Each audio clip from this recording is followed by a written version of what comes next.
தந்தை,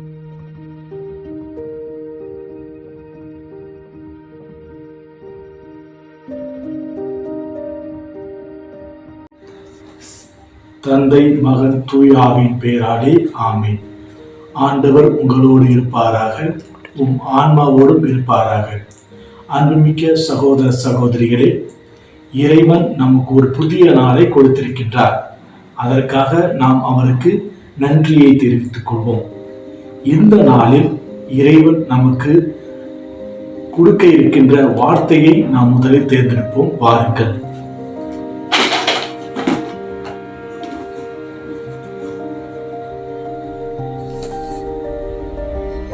திருத்தூதர் பணி 18வது அதிகாரம் 9 - 10 வரை உள்ள வாசனம். அஞ்சாதே, பேசிக்கொண்டே இரு, நிறுத்தாதே, ஏனெனில் நான் உன்னோடு இருக்கின்றேன் என்ற தைரியமான வார்த்தையை இறைவன் நமக்கு தருகின்றார். மீண்டும் கூறுகின்றேன், அஞ்சாதே, பேசிக்கொண்டே இரு, நிறுத்தாதே, ஏனெனில் நான் உன்னோடு இருக்கின்றேன். இறைவன் நம்மோடு இருக்கின்றார், நம்மை பலப்படுத்துகின்றார், வழிநடத்துகின்றார், காவலாய் இருக்கின்றார். நாம் பேசுவதற்கு அஞ்சக்கூடாது. ஆனால் நாம் எதை பேசுகின்றோம்? நல்லவற்றையும் இறைவனுடைய வார்த்தையும் பேச வேண்டும்.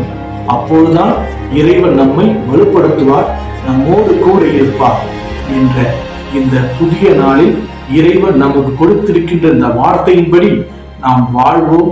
இறைவன் நம்மை வழிநடத்துவார். ஒரு சிறிய ஜெபம். அனைவரும் கண்களை மூடி கைகூப்பி நாம் இந்த சிறிய ஜெபத்தில் பங்கேற்போம். அன்பு ஆண்டவரே, எங்கள் குடும்பத்தை ஆசீர்வதியும், எங்கள் உற்றார் உறவினர்களை ஆசீர்வதியும், இந்த வீடியோவை பார்த்து கொண்டிருக்கின்ற அனைத்து உள்ளங்களையும் ஆசீர்வதியும். முக்கியமாக நோயினால் துன்பப்பட்டு கொண்டிருக்கின்ற ஒவ்வொரு நல்ல உள்ளங்களையும் ஆசீர்வதியும். அவர்களை தொட்டு குணப்படுத்தி உமது அன்பையும் ஆசிரையும் அவருக்கு நிறைவாக தர இந்த நாளில் சிறப்பாக ஜெபிக்கின்றோம். எல்லாம் வல்ல இறைவன் தந்தை, மகன், தூய திரு ஆவி நாம் அனைவரையும் ஆசீர்வதிப்பாராக. ஆமென்.